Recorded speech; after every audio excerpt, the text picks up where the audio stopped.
Hello, I'm Matt Galloway, and this is The Current Podcast. In the wee hours of election night, one of Donald Trump's key supporters walked up on stage and thanked a surprising group of people. I want to thank some people real quick. I want to thank the Nelk boys, Aiden Ross, Theo Vaughn, Bustin' with the Boys, and last but not least, the mighty and powerful Joe Rogan. That's Dana White, head of the Ultimate Fighting Championship, or UFC. You may recognize some of the names he mentioned there. They're all online media personalities. They each have millions and millions of followers, mostly American, but Canada got a shout out too, thanks to the Nelk Boys, a group of Canadian pranksters. Here is their endorsement of Trump.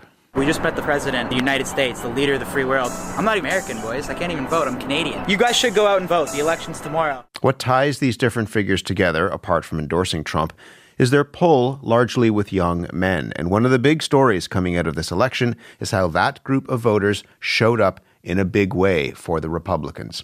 Rebecca Jennings is a senior correspondent covering online culture for Vox. Rebecca, good morning. Good morning. We heard Dana White name some names there.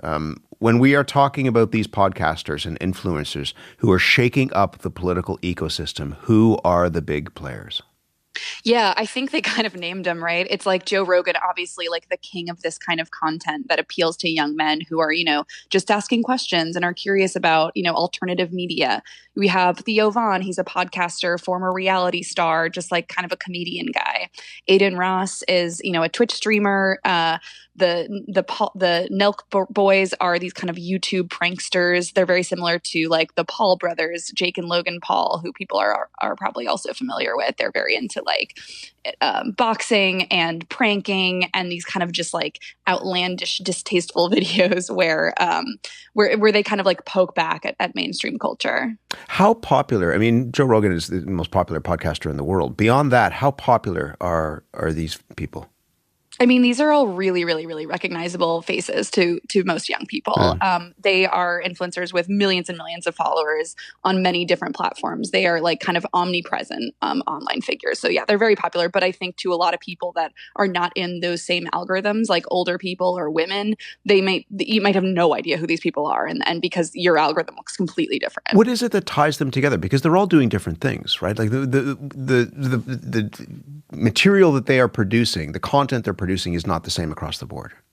Yeah, totally. I think what ties them together is that like these are young men, with the exception of Joe Rogan, who are like, they're often in groups of men and they're just like having fun together. And I think that pull is really, really strong for a lot of men who feel kind of lonely and left behind. And, they are not explicitly political people. I think a lot of those men would kind of not really consider themselves very political, with the exception of like their Trump endorsements. But like mostly they make content that's about, video games or sports or pop culture or anything like outside of politics. But then, these kind of issues like leak into their content. Is the audience not exclusively men, but is it mostly men? There was polling that was done before the election, and people are, kind of sifting through the details of the exit polls, showing that men and women 18 to 24 were more likely to identify as conservative. Are women listening to those podcasts in numbers? Yeah, I think it's possible, but I think generally with at least these kind of guys, like these are very much targeting, teen boys and men in their 20s. Like this is kind of the demographic that Trump pretty targeted with his media campaign when he went on all these podcasts and YouTube shows where, he talked to these kind of guys that like are reaching this audience that the mainstream media just isn't. Why do you think Trump seemed to resonate so much with these figures?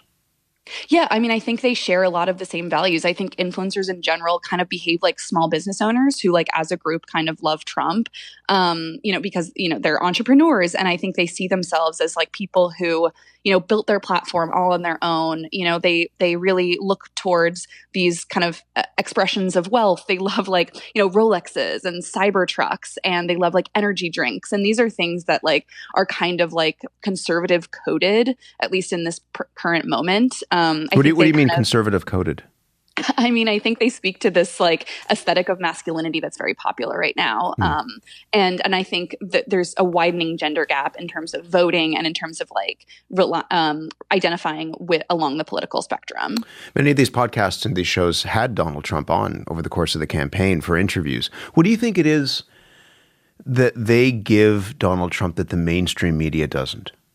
I think they give him kind of like a cool factor. I think while the Democratic Party has these A-list celebrity endorsements, I think they're finding that like those kind of endorsements just they don't move the needle in the way that these kind of influencers reach people who otherwise might not have voted. Like if you're a person that cares about who J-Lo's voting for, you're probably already going to vote. But if you're someone that, was just watching your favorite influencer do a show and Trump's on there and you kind of have like heard them talk a little bit about this, maybe that motivates you to vote and you otherwise wouldn't have. Let me ask you more about that moving the needle idea. Have a listen to Jake Paul. He made his name doing these prank videos on YouTube. He's now a boxer, as you mentioned, has a huge online following. We need to change from Kamala Harris to the Republican candidate, Donald Trump.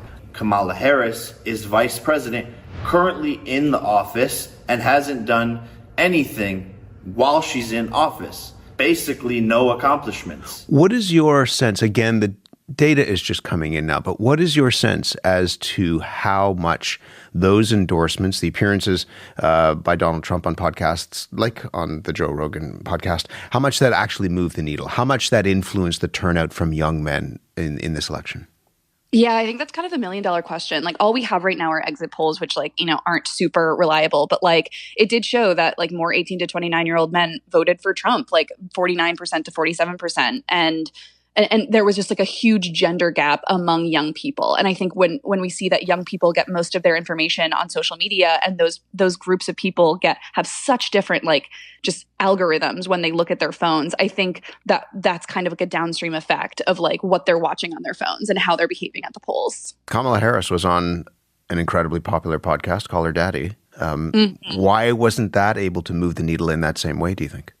Yeah, I think that's such a great question. I think because like so much of like, left-leaning content on social media just like isn't very political. And I wouldn't even say Call Her Daddy is particularly left-leaning. It's just more about like, celebrity, interviews and things like that. But I think with that one, it was a little bit too little too late. I think, there just isn't that kind of left-wing content creator network that the right wing has for a lot of different reasons. But I think because Call Her Daddy was one show, and I think there is you cannot replicate that on the left. You cannot replicate that power among young men and young people. There's an ongoing kind of autopsy of the Democratic campaign right now as to why it failed. And one of the concerns that people have raised is that the Democrats missed the influence of that ecosystem. She was offered a spot on Joe Rogan on the podcast and didn't appear. Was that a mistake, do you think? I think that was absolutely a mistake. But I also think that, there was issues where, Joe Rogan like wouldn't travel to her or she could only do an hour. And so but I do think ultimately it was a mistake. And I think one case study would be like Bernie went on there, many years ago and everyone thought that was like a huge mistake, that he was like, flirting with the enemy. But like, I think we can look back now and as a really smart move. So talk more about that idea of flirting with the enemy, because to a lot of people, this is like a new media ecosystem that exists on the right. And the assumption perhaps in past is that you can't go on those podcasts because you're platforming something that people may not feel comfortable with. Is that an argument that will float in the wake of this election? I think what Democrats have to learn is how to build coalitions among people that you don't agree with everything on, but you can agree on one certain thing or something. So I think if you're trying to pass certain measures or build support, you have to sort of talk to people who are not entirely ideologically like similar to you. And I think the left has had a really, really tough time with that. But I do think that like there are lessons to learn there. It's interesting because it's not traditional conservative media, though. It's not Fox News that we're talking about or Newsmax or what have you. Right. It's people that make their money online who, for the most part, do not consider themselves particularly political or right or left, who can be swayed. And I don't think that the Democrats have done a good job swaying those people who are entirely persuadable. Is this a uniquely American trend, do you think? Are we seeing similar things unfold in other countries? I mean, there are elections that are happening this year right around the world, and there will be an election in this country sooner rather than later, many people believe. And so are we seeing this beyond the United States? Yeah, totally. I mean, as you mentioned, like the Nelk boys are Canadian, but also like the seeds of this kind of like more explicitly like manosphere movement. Jordan Peterson, also Canadian. Andrew Tate, his like part British. Like these things have really worldwide audiences. And we're also seeing how this kind of conservative bent among young people is not just an American thing. It's a worldwide thing. And so, like any response is not, only America's problem, really. And in some ways you ignore that influence of that media ecosphere at your peril. Right. Oh, absolutely. And I think we're learning that lesson really, really quick. Rebecca, thank you very much for this. Thank you so much for having me. Rebecca Jennings is a senior correspondent covering online culture at Vox.